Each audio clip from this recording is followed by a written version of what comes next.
पक्का साजिश के शिकार हुए धर्मात्मा निषाद।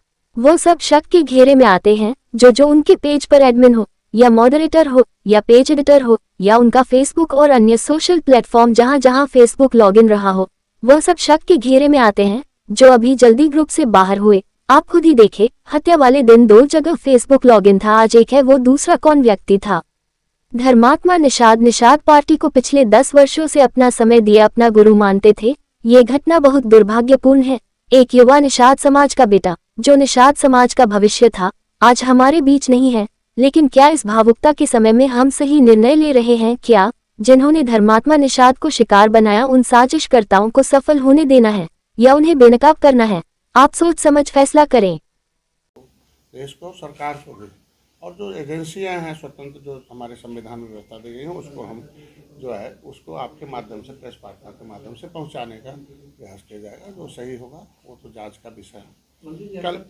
कल दिनांक 16/2/2025 को दिन रविवार को निषाद पार्टी के कार्यकर्ता धर्मात्मा निषाद की आत्महत्या का जो प्रकरण सोशल मीडिया पर सामने आया है, साथ ही आत्महत्या प्रकरण में मेरे और मेरे परिवार पर कई तथ्यहीन और व्यर्थहीन आरोप लगाए गए हैं।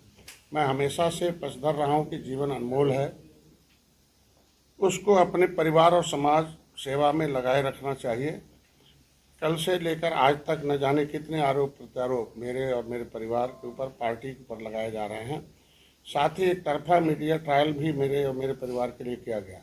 लेकिन मैं लखनऊ के वरिष्ठ और आप सभी पत्रकार सहयोगियों का भी धन्यवाद देता हूं, जिन्होंने संयम और धैर्य का परिचय देते हुए मेरे और मेरे परिवार का चरित्र हनन होने से रोका है। तो इस तरीके से उन लोगों ने गलत मैसेज डाल रहे थे।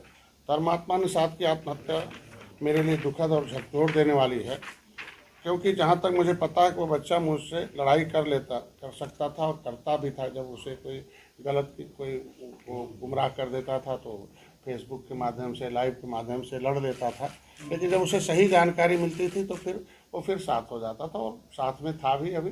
और लगभग लगातार से उसका साथ में आना ही बहुत लोगों को दर्द हो रहा कि अब हम उसे हम गुमराह नहीं कर पा रहे हैं। लगभग जब से वो सही चीज़ें जान गया, मैंने किताब में लिख दी, एविडेंस दे दिया, तब से वो सही बात जान गया। तो इसलिए अधिकारियों से लड़ाई कर लेता था, लड़ाकू टाइप का था, सामाजिक सामंतवादियों से भी लड़ाई कर सकता था, किंतु आत्महत्या जैसा कदम वो नहीं उठा सकता है। एक आदमी, हमें विश्वास नहीं होता कि इस तरह का कदम उठाया होगा। उस तरह की सोच रखने वाला वो था ही नहीं। मैं स्वयं इस प्रकरण की उच्च स्तरीय जाँच की मांग करता हूँ, और इस प्रकरण की जाँच निष्पक्ष हो। जाँच अधिकारी व पुलिस अधिकारियों से भी कहूँगा कि मेरे द्वारा इस प्रकरण में कुछ विषय रखे जा रहे हैं, उन विषयों को संज्ञान में लेते हुए जाँच की जाए, क्योंकि जांच अधिकारी के सामने हमें अपने जो हमारे पास एविडेंस है वो पहुंचना आवश्यक चाहिए। धर्मात्मा निषाद की फेसबुक वॉल से जो मिला है उसमें मेरे द्वारा धर्मात्मा के सोशल मीडिया अकाउंट को देखा गया तो विगत 2 महीने से मेरे और मेरे परिवार निषाद पार्टी को लेकर एक भी विरोध में पोस्ट नहीं किया है। हाल ही में 13/1/2025 को निषाद पार्टी का संकल्प दिवस जो अधिकार यात्रा था, उस समय महाराजगंज गोरखपुर पहुंचने पर धर्मात्मा निषाद स्वागत में, रैली में, हर शहर में था, और उसमें बढ़ चढ़ के हिस्सा भी लिया, मंच पर थे, और तमाम देखा होगा आपने, उसने पोस्ट भी किया था। और मैं खुद ये समझने में असमर्थ हूँ कि अगर किसी व्यक्ति या मुझसे या मेरे परिवार से या मेरी पार्टी से कोई द्वेष भावना होती तो 1/2/2025 तक मेरे परिवार मेरी पार्टी की तारीफ क्यों करता। 13/1/2025 के बाद मैं गोरखपुर में नहीं गया हूँ बस, और तब से लेकर आज तक उससे मेरी बात भी नहीं हुई। और मेरे बेटे प्रवीण निषाद की लगभग 2 महीने से भी अधिक समय से उससे बात नहीं हुई है। और मेरे छोटे बेटे सरवन से 4/2/2025 को फ़ोन पर बात हुई थी। उसमें मैरिज यूनिवर्सिटी के समय पर बात इस संबंध में हुई थी कि उसे सालगिरह थी उसकी। धर्मात्मा निषाद की फेसबुक वॉल से विगत 2 महीने में मेरे और मेरे परिवार, मेरी पार्टी के लिए किए गए पोस्ट के स्क्रीनशॉट हम आप लोगों को उपलब्ध करा देते हैं इसे वीडियो के माध्यम से। इससे ही उसने लिखा है कि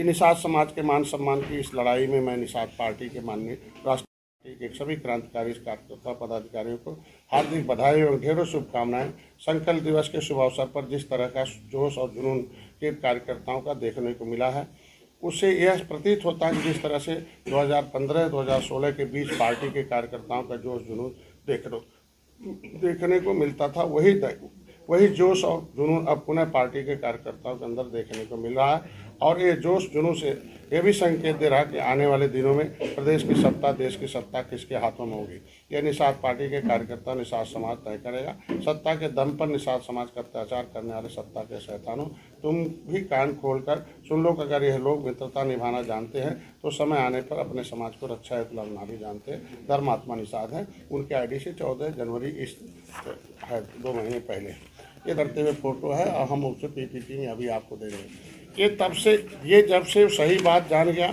गुमराह करने वालों से दूरी बना लिया और सही साथ हमारे कार्यकर्ताओं, मेरे द्वारा लिखी हुई किताबों को, और तभी तथ्य जब एक एक जान गया तब से वो हमारी पार्टी के साथ आ गया। तब से जश्न के मूड में देखे नाचते हुए मेरे साथ है।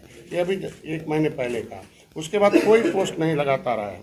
ये मेरे साथ यहाँ अभी देखते होंगे, ये मेरे गाड़ी पर खड़ा होकर स्वागत करते हुए मेरे साथ चलते हुए रैली में, ये उसका फोटो।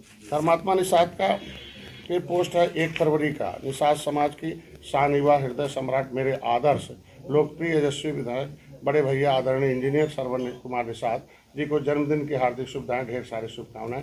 भगवान निषाद राज महाराज जी आपको ऐसे अथासी राजनीति उस शिखर पर पहुँचाए, ये उसका है। मतलब आदर्श किसे मानते हैं आप समझ सकते हैं कि आदर्श लिखना छोटी चीज़ है, वो उसी के अकाउंट से।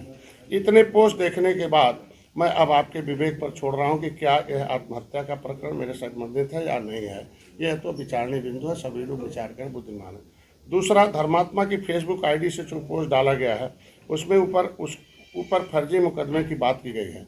जहां तक मुझे पता है कि धर्मात्मा पर नवंबर या दिसंबर 2023 में जनपद महाराजगंज में मारपीट के मामले मुकदमा लिखा गया था, जिसका उन्होंने अपनी पोस्ट में भी जिक्र किया है। मुझे ज्ञात है कि दिसंबर 2023 में ही उसको उस मामले में जमानत बाहर आ गया था। कई धाराएं उन पर से हट गए थे, क्योंकि अब कुछ मामूली धाराएं उन पर बची हैं। यह सोचकर अचंभित हूँ कि बीते 14 फरवरी